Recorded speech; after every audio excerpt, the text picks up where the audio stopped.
The Edge at 11 starts now. Tonight on The Edge, a suspect is in custody accused in a shooting outside Corwell Hospital in Troy. Gunshots rang out early this morning in the hospital parking garage. The suspect accused of a targeted attack against a coworker. But thankfully, the victim in this case will survive. The incident left many at the hospital rattled. Fox 2's Dave Kinchin has more on what happened. Did you hear anything? No, Okay, thank you. Newly released and chilling body-worn camera footage from Troy police showing the crucial first moments officers got to the parking structure at Corwell Health Beaumont Troy Hospital. This action on a frantic report of an active shooter situation a little after 7 a.m. Thursday morning. This is part of that 911 call. 911, what's the address to the emergency? Hi, this is security for Troy Beaumont. We need officers out here. We currently have an active shooter in the parking structure. Do you know where in the parking structure? Troy police say the 25-year-old victim pulled into the parking structure with the accused shooter following closely behind before opening fire. Very frightening. Very frightening. Sources confirm the two worked together in radiology and were friends before something came between them. The suspect fired at least 5 shots from a handgun, striking the victim in the arm. Another employee was yelling at us to get back into our car because there's an active shooter. One shot also hitting the victim's car before the shooter took off, sparking a massive search. The hospital and nearby schools undergoing an intense lockdown. Tons and tons of agencies, federal, state, local, county, air assets. You know, we created an air boss, all sorts of things just to make sure everything was coordinated. Moments later, law enforcement converging on a Macomb Township home on Breezeway Drive just off Heidenreich Road. Went from a couple officers to a full SWAT FBI. Neighbors say the accused shooter lived here with his family. The suspect exited the home voluntarily after being contacted by cell phone. You just saw everyone just perfectly in sync going into action. Those living nearby recorded video of the arrest, all while finding themselves simply stunned. I didn't know him, but he did look to be about the same age as my oldest son, which is just heartbreaking. You know, it's heartbreaking that people act out on these impulses to be harmful. You know, that guns have to be involved. That victim is in stable condition, we are told. Now, it's not clear exactly what that rift was between the accused shooter and the victim. We're working to find out more about that. Sources telling us also that shooter may have dropped that gun at another location, dropped it off at another house before going to his house where that arrest did take place. The prosecutor's office says they have not been presented with the case just yet. That could happen tomorrow. Of course, we'll stay on top of this one. In Troy, Dave Kinchin on The Edge. Thanks, Dave. Well, also tonight, a child porn case involving tens of thousands of images.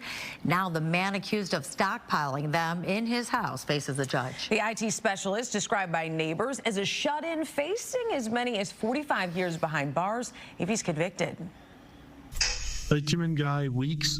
A first look at the IT guy, Benjamin Weeks, accused of having 35 hard drives full of vile and violent child sexual abuse material. It is depicting children being sexually abused and sometimes in great distress, and of all ages. The case has been in the works since May 2023, shocking even the most seasoned investigators and prosecutor Karen McDonald. In context of what we see, which we see a lot, this is unbelievably large. The 47-year-old lives here in Clarkston. It's where investigators uncovered the hard drives of children of all ages, babies being abused, even bestiality, with the goal of creating a server full of child porn. Investigators put in 750 hours analyzing the stockpile before arresting Weeks at his father's home last week. Pretrial Services does have some concerns for the safety of the community, and due to the nature of this offense, we are not recommending release on recognizance for Mr. Weeks. He's facing 6 felonies and pled not guilty to all of them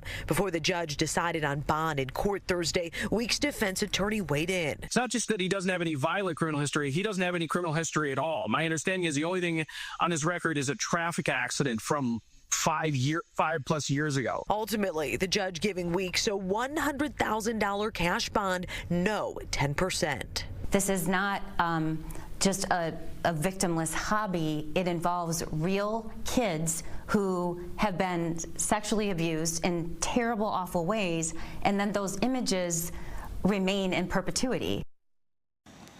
This was just an awful story. We've been covering it for the last couple of days. And I think what's really telling is, even for context, for the most seasoned investigators like Karen McDonald, Sheriff Bouchard, they've been doing this forever. They said this is one of the worst, just in terms of scope. I mean, this guy was trying to build an entire server to potentially sell online. Just unbelievable. And when you involve children and the extent that this went to, I mean, honestly, it is really very troubling. But this guy, he was a recluse, a shut-in, you said. So there was no one who really knew what was going on or what he may have possibly been doing. Yeah, some family members around town, but as far as neighbors told us, just kind of kept to himself, and this is allegedly what he was doing. Oh, well, I'm glad he was stopped then. Well, tonight, also, federal charges have been filed against a former University of Michigan football coach accused in an elaborate identity theft scheme.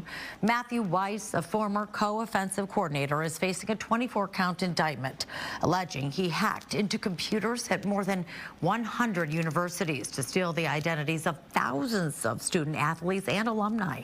Weiss is also accused of accessing intimate digital pictures and videos from the accounts he allegedly hacked.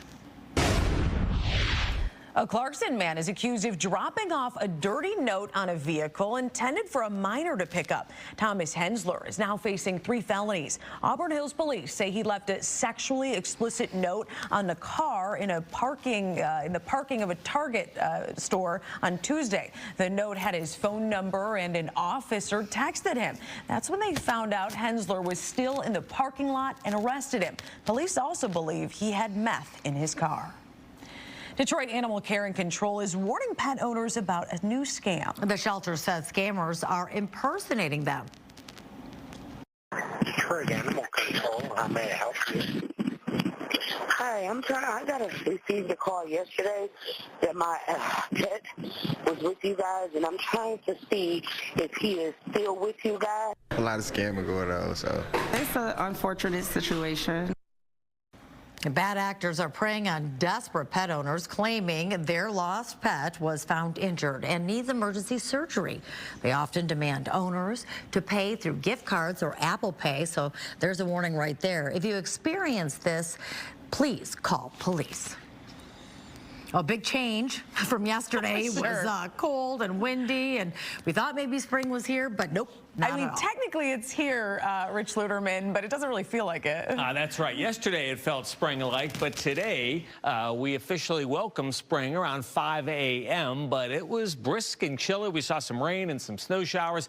That latest frontal boundary is now on the eastern seaboard, so that's where all the active weather is. You can see pretty quiet weather from Texas up into the northern plains and for the Great Lakes. So we're going to see some sunshine for tomorrow and again on Saturday.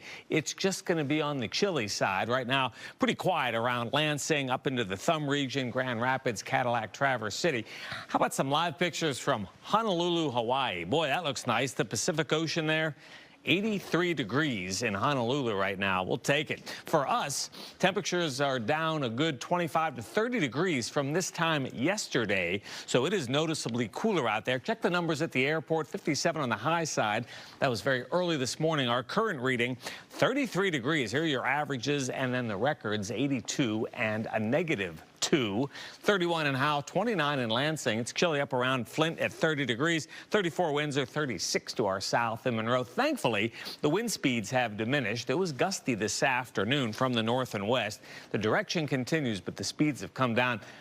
Look at this. Pellston, Michigan, up near the Mackinac Bridge, they're at 15 degrees. That's a reminder it is still March here in Michigan. 29 Lansing, 36 to our south in Toledo. There's Muskegon at 29. So high pressure passes to our south tomorrow.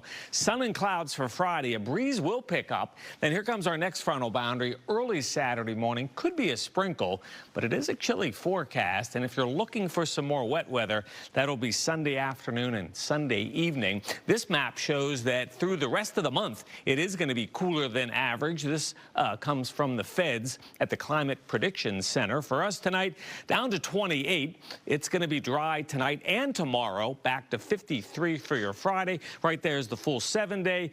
No warm up in sight, and some wet weather likely for the second half of Sunday. How about a full check of those numbers starting at 4 a.m. Remember, always get the latest forecast.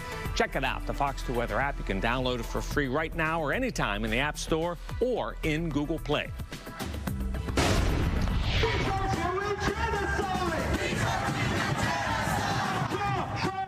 Pro-Palestinian protesters taking to the streets in Dearborn.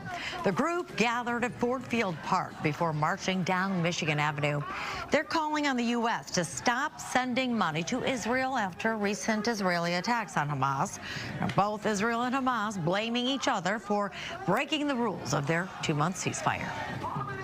A campaign promise fulfilled for President Trump. Today, the president signed an executive order to dismantle the Department of Education. Mr. Trump blaming the department for America's poor academic performance. And it sounds strange, doesn't it? Department of Education, we're going to eliminate it, and everybody knows it's right. And we have to get our children educated. We're not doing well with the world of education in this country, and we haven't for a long time. The White House saying ahead of today's signing it would make the department much smaller than it currently is, but it will continue managing federal student loans and Pell Grants. It's expected an act of Congress will be required to dismantle the agency. And those looming education cuts, part of a fiery discussion at a town hall in Plymouth tonight. Democrats and Republicans packed together to talk to U.S. Representative Debbie Dingell about the future of our country. I do believe we should try to eliminate fraud and waste in the government. Let's start with the Pentagon, but we do not take a meat axe and go across the board. A handful of Republicans shared concerns about how Congresswoman Dingell has previously voted on bills.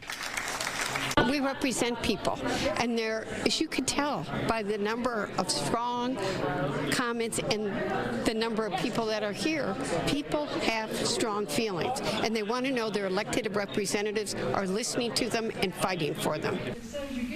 And hundreds of vocal people showed up at tonight's town hall.